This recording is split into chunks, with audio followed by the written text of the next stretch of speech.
People of Tyria, Quaggan Op here, coming at you with episode 1 of crafting legendaries with Quaggan Op. So yeah, really excited to kick this off. It's going to be lots and lots of fun, and I'm going to be taking through you guys every step there is in the process of making a legendary weapon and showing you how to make it as quick as possible with as little effort as possible. There will be some effort and there's going to be some hard work and a few other different things, but it's going to be a lot of fun, and I'll show you guys a few different ways to do it. So when I'm making a legendary weapon, first thing you've got to do is think, what legendary weapon am I going to create? And there's maybe you've seen people running around the game and different events with big shiny swords, Twilight, Sunrise, Eternity, or other more subtle legendaries like the Minstrel, offhand weapons, things like that. Cool swords like Bolt. Maybe just the main profession that you are is maybe Elementalist and you want the Bifrost and different things like that. So there's many reasons for us to get different legendary weapons. So a good thing to do when starting off is just taking a look at the trading post here. So a quick thing to do is just click on weapons and filter them by rarity and just go legendary, and you can see them all. Basically, just remove the profession from it, otherwise we'll just show you the weapons for your profession. And what you can do here is you can see all the different legendaries. Don't get startled by the numbers on the right hand side. You're not going to be buying it. You can sell it after you've created it. Maybe you just want to craft one, sell one so you have a buttload of gold. But what I'm doing here is just crafting for use.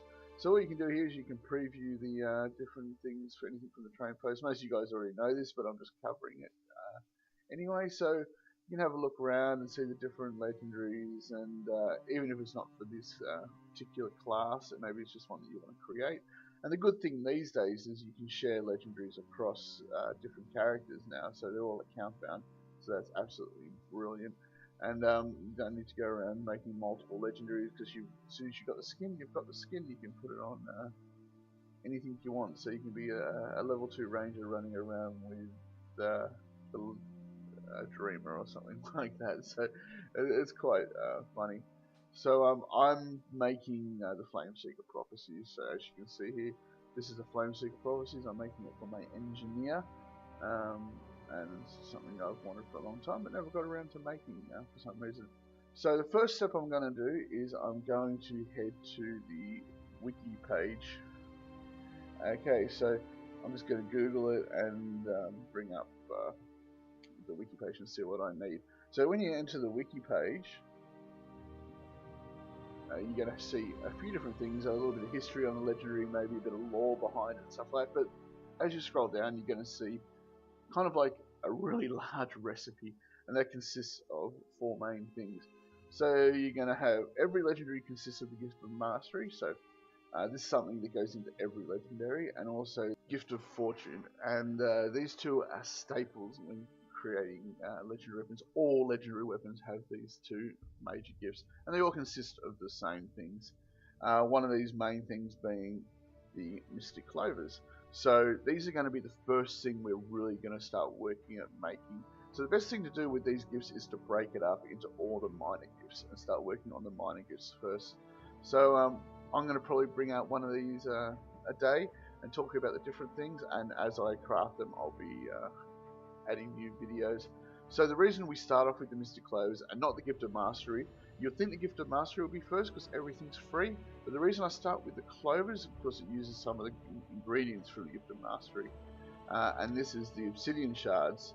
So what I'm going to be doing is using the Obsidian Shards to create Clovers, and when you don't get your Clovers straight away, you're going to get tier 6 mats, and that contributes to your Gift of Fortune as well. So that's the reason behind that.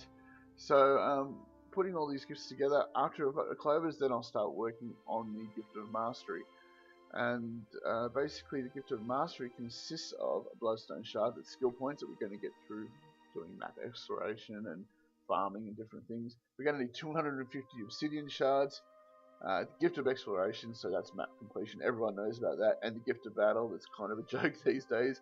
But when I made my first legendary 2 months into the game, These were really hard to get. You could only get badges of honors from player kills, and you weren't guaranteed one. So to get 500 badges of honor, you needed to kill sometimes 2, 3, 4,000 players, and the only other place you get them was from the jumping puzzle chests as well. So yeah, it was very difficult. This was actually the hardest part of crafting my very first legendary. Creating the Gift of Mastery, just because the Gift of Battle and the Obsidian Shards and Karma and different things like that. So yeah, that's kind of weird how things change around now. It's usually the Gift of Fortune and the Precursor that cause people the issues, but for me, still these days, it's the Karma, because after you've made as many legendaries as I, Karma is very, very, very hard to come by. So I'm going to leave it at that. Next video, I'll be starting off on map completion and the Mystic Clovers. And until then, guys, take care, and I hope to see you all in and around Tyria. Bye.